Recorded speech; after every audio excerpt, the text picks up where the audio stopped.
We all know the princess story. Usually it starts off with our main character, the princess, who comes from a faraway land. But there's someone out there who hates her, someone who wants to kill her, get rid of her, destroy her by any means possible. They're usually jealous, broken-hearted, and this person puts her in harm's way via a dragon, a curse, some sort of thing that is set to ruin this princess's life. And halfway through the story, she meets a prince, a man who's going to take her out of harm's way, save her from the fire-breathing dragon. But in today's movie, they take the princess movie, that tale as old as time, and they flip it on its head, and this time, the princess becomes the warrior and saves the kingdom in the end. Hello, my name is Sushana, and welcome to my channel at Sushi's Read, where I review and analyze short films, movies, and TV shows, and just anything I find interesting. And today, we're talking about Damsel, a story about a princess who's sold to a royal family and sacrifices a dragon who terrorized their kingdom. This film is okay. Honestly, it's pretty cute. Like, the more I watched it, the more I liked it. The more it started to, like, sit with me, and the more I liked it. So we meet Elodie, a princess whose kingdom is in shambles. They're broke, living in misery and darkness. It looks cold. It's just not a place I would want to be. But lo and behold, her father, Lord Bayford, comes up with a brilliant plan. He will marry off his eldest daughter, Elodie, to a prince for gold and riches. And even though Elodie would rather be out there exploring the world, she's willing to be the mail order bride if it means helping out her kingdom. So they head to the kingdom, and the first order of business is for the prince named Prince Harry and his new bride, Elodie, to get acquainted. And upon meeting Elodie, he realizes that she is nothing like the girl he envisioned in the letter she sent him. She's not like other girls. She's cool. She wants to explore faraway lands and shit. That drawing of a human heart she drew in the letter, yeah, that was her sister's idea. Hearts are for pussies, and Elodie is not a pussy. And he likes this. He's like, ooh, she's new, she's different, she's not like other girls. And maybe the two will enjoy a fruitful marriage after all. But we'll soon learn that things aren't what they seem in this beautiful golden land. Luckily, there's someone paying attention to the weird shit happening in this place, because her stepmom, Lady Bayford, played by Angela Bassett, knows that there's something off about this marriage. Not only is her husband having secret meetings with the queen of the neighboring kingdom to discuss the wedding, but he gets mad every time she tries to bring it up, sometimes outright refusing to talk about it at all. Lady Bayford doesn't feel right about this place. There's just something a little off. These weirdos are up to no good. On top of that, Queen Isabel, the queen of the neighboring kingdom, hardly even remembers Elodie's name. And at one point, Lady Bayford goes to her to say like, oh, I'm excited about like us becoming a family. And then Queen Isabel straight up tells her that it's only a transactional event and they don't need any more family. Like, she's such a bitch. So she does what any good mom would do, and she tries to warn Elodie. She's like, girl, I don't know what these people are into, but they're fucking weirdos. Get your shit and let's dip, let's go. And Elodie, she's already too deep into it. She's like, Mom, I'm trying to marry rich and you're kind of ruining it. Our kingdom is dying. And Lady Bayford's like, no girl, your dad doesn't even want to talk about it. That's my twin. He tells me everything and something must be up because he's not even trying to tell me about it. And that's when her dad comes into the room and interrupts them. Tomorrow is the big day and the girls need to get some sleep. Finally, it's the day of the wedding. They dress her in a huge golden gown. They slide this little dagger thing down her chest, down her corset. I don't even know what it's called, but I'm like, okay, she's definitely gonna use this later. And then they whisk her off to the altar. So they get married. Gorgeous service. Everyone seems happy. And after they say I do, Elodie and Prince Harry head into their carriage and ride off into the sunset. Except they're not heading off to start their amazing new life together. First, they make a detour. Prince Harry tells her that they're just gonna head off to the place where they pay homage to his family's ancestors. And Elodie's like, okay, cool, sounds fun. Whatever, sure, let's do it. So they get to the cave and immediately red flags everywhere. People are dressed in red cloaks. They're wearing golden masks. As Queen Isabel leads them to the ritualistic altar, she tells a tale about a dragon that terrorized their kingdom. And in order to stop the havoc, the kingdom slayed the dragon's 3 newborns who are also the last of its kind. Another red flag, Elodie's family is nowhere to be seen at this little ritual. It's giving real cult vibes, but Elodie's like, fuck it, I'm not about to let a cult ruin my chances of marrying rich. And yeah, she thinks it's weird she has to do some sort of blood ritual where her and her prince must slit their palms open and then hold hands and mix their blood together. She overlooks the fact that this whole thing is being held in some dark cave and they have to walk over a narrow ledge to get to the altar. And I respect the dedication to the hustle, I really do. Nothing is going to stop Elodie from getting to the bag. Finally, the ceremony is complete. Now all Prince Harry has to do is carry her off into their chambers and they'll live as one big happy family. So she leans her head on his shoulder, she wraps her arms around his neck, and immediately I'm like, bitch, he's about to throw you off the damn ledge. But Elodie does not get this, so when he does eventually throw her off the ledge into the dragon's lair down below, this bitch did not hold on. She did not drag him down with her. So she's tumbled down into the lair, ruining her dress, her jewels, her hair. I'd be fucking livid. I'd be so pissed. And while scouring the area to see exactly what the fuck she just got herself into, she comes across the fire-breathing dragon. It chases her, but she gets away and comes across a cave filled with glowworms. And I'm sitting there like, immediately burn them all. But Elodie is desperate for survival. She rips her dress, forming it into a bag to gather as many glowworms she can handle so that she can use them to see in the dark caves. And eventually, she finds out that these glowworms also have healing capabilities. And I'm here like, okay, so did this royal family not even explore the dragon cave at all? They really could have made some serious bank off these glowworms, but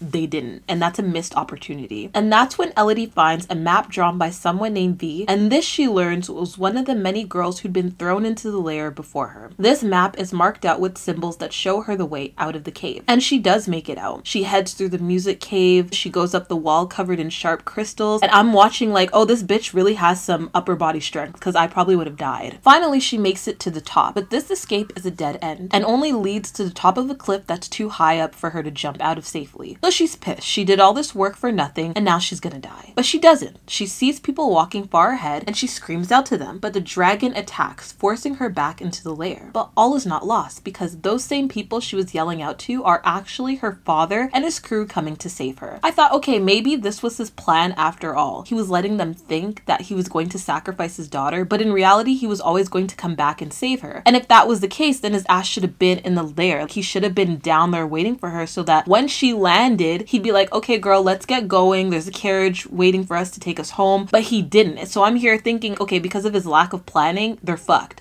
But then he confirms that no, he was actually going to let these people sacrifice his daughter, but he felt so guilty about it that he came back to rescue her. And unfortunately, the dragon foils his plan before he could save her, killing her dad as she manages to escape and hide out in the hills. Her escape makes the dragon so mad that it goes on a rampage, blowing fire across the kingdom. And because of this, Queen Isabel now knows that Elodie survived, and in order to save her own ass, she kidnaps Elodie's little sister Floria, stabs Lady Bayford, and forces Floria to become the new sacrifice. Back in the hills, Lady Bayford finds Elodie and tells her that the queen has kidnapped Floria, but they should get the hell out of Dodge because Floria isn't built like Elodie. Floria is probably gonna die. Despite Floria being one of the reasons Elodie's in this fucking mess in the first place, because in the beginning, Lady Bayford's like, like, do you really want to do this? And Floria's like, of course she wants to do this. Of course, she's marrying a prince. Don't ruin her chances.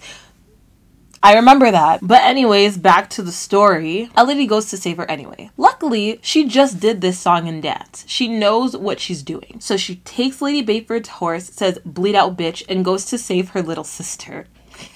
It's not long before she's back in the dragon's lair, and after causing a distraction and being too damn slow to make it out on time, Elodie is faced with the dragon and the truth comes out. Remember the 3 newborn dragons the family killed? Well, those were the dragon's daughters, and they were the last of their kind. The dragon thought that she was being fed the daughters of the royal family as payback for them killing her own daughters in the past. She also tells Elodie she had not in fact been terrorizing the kingdom. Her and her daughters were actually minding their own business when the royal family attacked them unprovoked. She also doesn't believe Elodie when she swears she isn't one of them because the dragon can smell the royal blood in her. She doesn't know about the blood ritual, the slit palm ritual that they do before they throw the girls into the lair. She just thinks Elodie is trying to save her own ass. So she thinks Elodie's lying and she attempts to kill her, but then Elodie outsmarts her, making her burn herself to ruin. And it's here, while the dragon is burning, where Elodie tells her the entire truth. Those girls she's been chowing down on are being tricked into marrying into the royal family so that they can be sacrificed to the dragon. The reason the dragon keeps smelling royal blood on the girls is because of the slit palm ritual they do before being thrown into the lair. So Elodie gets the glowworms, she heals the dragon with their magical abilities, and they set to business. They are on the case. They're handling business as we speak. Elodie makes it back to the kingdom in time to see her husband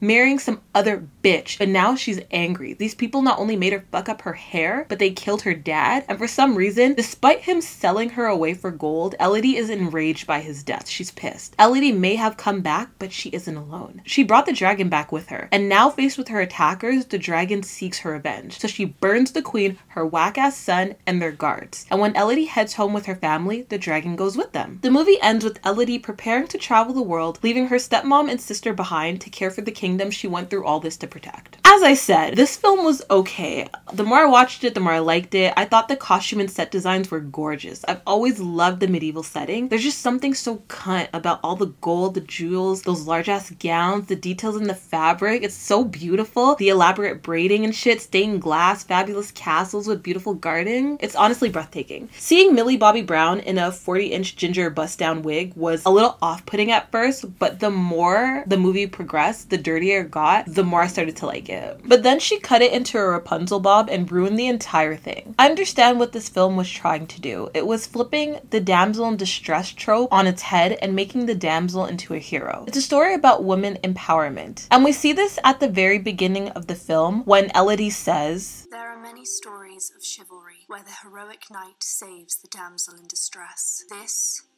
is not one of them." It's a story of a girl who was seen as an object, which is why she was sold off for gold and then later treated as an animal as she was fed to a dragon. She starts the story as a damsel, a girl who must rely on the men around her to keep her safe. Her father was the ruler of his kingdom and made the decision for her to be married. Then her husband tricked her into trusting him, only to be used as dragon bait later on. I also noticed how this film placed women in roles of power. Although Queen Isabel was the villain, she was the one running her kingdom. Everyone was at her command, and she was the one calling the shot. Elodie was the hero, the figure of strength. In the past, the princess was the one to be saved from the fire-breathing dragon, but in Damsel, they took that trope and they did the opposite. In this movie, the princess is the savior. She's the fighter, the knight wielding a sword against a beast. Even the dragon was a woman, and all she wanted to do was avenge the unlawful killing of her own daughters. Every woman had the goal of protecting their own, whether that be their kingdom or their family, and these typically maternal characteristics, like being protective, being strong, being courageous, they were used to combat the idea of what a damsel represents. Anyway, I hope you liked my video. What did you think about Damsel? Did you like it? Leave a comment down below. Please like, share, subscribe, follow me on all my socials, X, Instagram, TikTok, @SushiesReads, and I'll see you next time.